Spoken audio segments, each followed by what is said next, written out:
Criticamente Divertido, canal do YouTube. Hoje nós vamos falar sobre a Vênus de Milo, aquela obra de arte que é uma das celebridades do Museu do Louvre, junto com a Vitória de Samotrácia e a Vênus de Milo. Então é dia de obras incompreendidas, mas essa obra não é exatamente super incompreendida, né? Tipo algumas obras de arte contemporânea.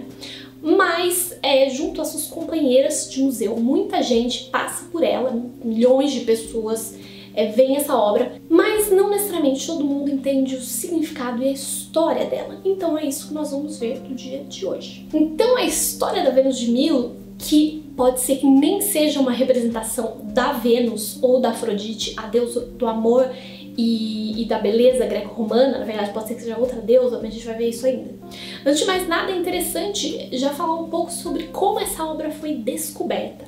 Porque ela é uma obra grega, não é da época helenística, de mais ou menos 100 a.C. E daí ela foi perdida lá por um tempo, sei lá. Em 1820, um camponês estava lá andando pelos campos e tal, perto do Teatro Antigo de Melos, que é uma ilha das Cíclades, que hoje pertence à Grécia, né? Fica ali no Mar Egeu. E ele ficava lá andando feliz, contente e tropeçou ali numa Vênus de Milo, tropeçou nos vestígios ali antigos e foi chamar as pessoas competentes, né? Não sei se ele tropeçou mesmo, tipo, vocês entenderam. E daí foram encontradas várias peças, inclusive a Vênus de Milo, que estava dividida em dois pedaços. E daí rolou uma treta, uma grande treta entre a Grécia e a França pela posse desta estátua. Então a Grécia queria a estátua, porque não é uma peça da Grécia antiga e está no território que hoje é a Grécia, mas na época esse território não era exatamente Grécia, porque a Grécia não era independente, ela fazia parte do Império Otomano, que tinha a sede em Constantinopla, hoje Istambul, na Turquia.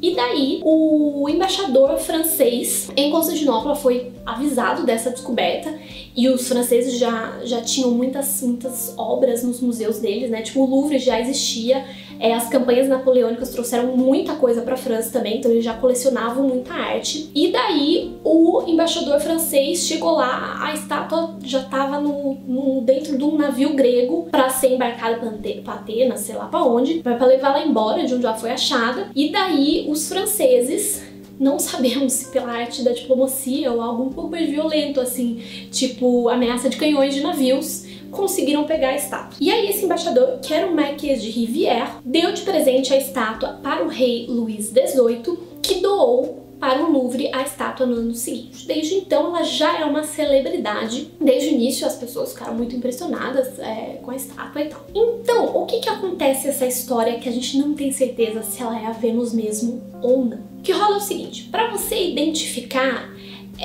figuras, né, imagens da mitologia greco-romana, e mesmo, sei lá, santos católicos e tal, você precisa de um negócio chamado atributos.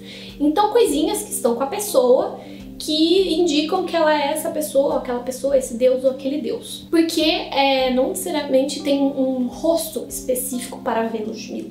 A maior parte das deusas eram representadas com feições bem parecidas, que estavam ali no ideal de beleza da Grécia Antiga. Então nessa estátua mesmo, a gente pode ver que ela tem um negócio que é chamado perfil grego, que eu não tenho nem um pouco, mas eu vou demonstrar aqui pra vocês. É tipo, o nariz segue retão pra testa. Então a testa e o nariz fazem uma linha só.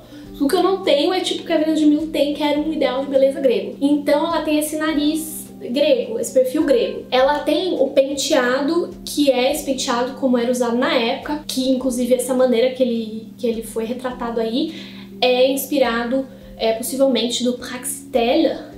Olha, eu falando dos nomes grego e francês, gente, aprendi na França, desculpa.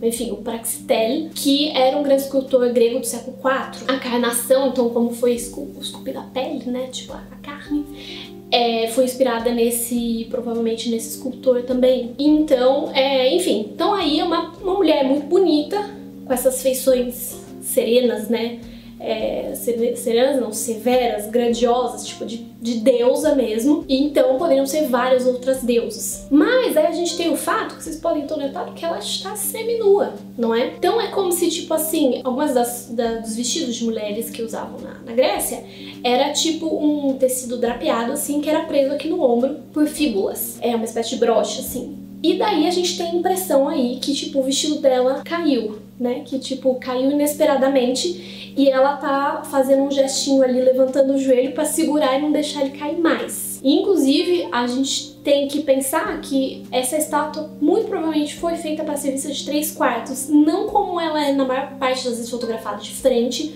mais de 3/4 para mostrar essa torção que ela faz quando ela dá essa dobradinha no joelho, assim, que fica, né, fica sexy.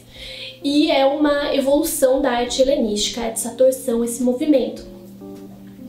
Então, aí um dos motivos que poderia se tratar da Afrodite, né, a deusa da beleza e do amor, da fertilidade grega, seria justamente porque ela está nua, tem uma sensualidade, apesar dos traços severos do rosto.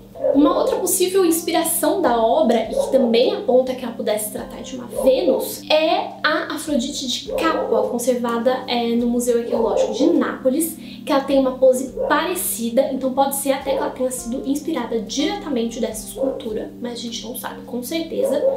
Mas a gente pode ver que a diferença é que a Vênus de Milo, ela tem um movimento bem maior, né, que foi uma inovação da sua época, e a Afrodite de Capua, que é mais antiga, é do século IV, ela não tem tanto movimento, mas pode ser aí uma inspiração e algo que talvez indique que é justamente a Vênus. Então, vocês podem notar que ela não tem um braço, né? Não tem uma parte de outro braço, não tem um pé. E não foram encontradas essas partes da estátua. Continua se procurando, mas até hoje ainda não se encontrou. Mas existem teorias de que, por exemplo, ela poderia estar apoiada numa coluna. Ela podia estar encostada no Ares, ou Marte, que era deus da Grécia, da guerra, na mitologia greco-romana, que era o amante dela. Então, se tem o Marte, indicaria que ela é a Vênus.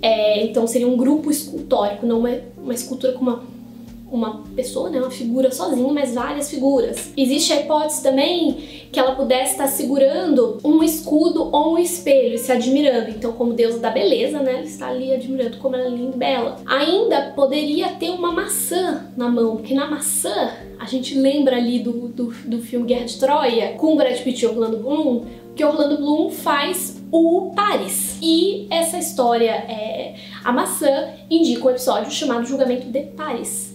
E no julgamento de Paris, o que rolou? A Eris, deusa da discórdia, pegou uma maçã e jogou aos pés de 3 grandes deusas.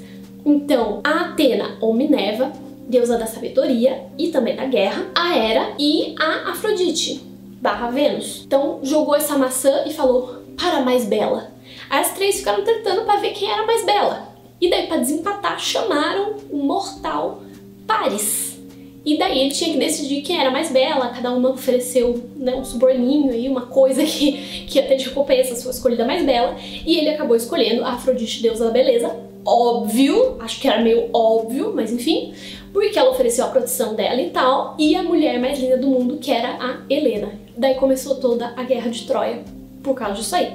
Então, se ela tivesse uma maçã na mão, a grande vitoriosa aí do julgamento de Paris poderia ser a Afrodite. A gente também sabe que essa estátua tinha uma faixinha de metal na cabeça, brincos de metal e um bracelete, então joias de metal, né? A gente sabe disso por causa de furinhos que prendiam essas joias no mármore. Não existe mais essas joias, né? Provavelmente foram roubadas. E mesmo assim, não é nada que indique especificamente essa deusa ou aquela deusa. Uma outra possibilidade seria que poderia se tratar de uma deusa chamada Anfitrite, que é a deusa dos mares, que é a esposa do Netuno, porque ela era muito venerada dessa ilha de Melos, onde a estátua foi encontrada. Então poderia ser ela, mas não temos aí no atual estágio, né, das descobertas como saber com certeza. Precisaria descobrir alguma outra coisa para saber. Também é possível que, como a Vitória de Samothrace, da qual a gente já falou aqui no canal, e que é uma das companheiras de museu da Vênus de Milo, poderia ser, há uma possibilidade que ela fosse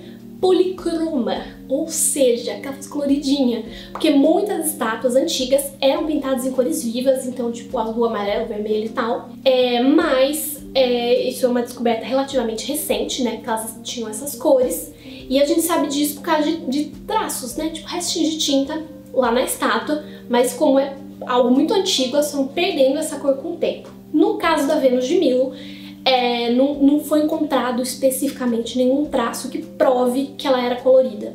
Mas existe a possibilidade, já que outras obras do período eram coloridas, sabe-se que algumas obras eram coloridas, então pode ser que ela fosse colorida originalmente. Ainda sobre como essa obra foi esculpida, né, então eu falei que ela foi esculpida para ser de 3/4, né, tipo meio de ladinho assim, a gente também sabe que ela foi esculpida em diversos pedaços, isso era bem comum na época, porque a estátua tem aí uns 2 metros de altura, né, 2 metros de altura, então ela é um pouco grande, é de mármore, então pesado, então para facilitar o transporte e a criação da obra, tinha-se o hábito de dividir o mármore em pedaços e daí esculpia, por exemplo, o tronco, as pernas, os braços e daí depois juntava tudo na estátua finalizada, se precisasse transportar, desmonta, depois juntar tudo de novo. Então eu espero que vocês tenham gostado desse vídeo.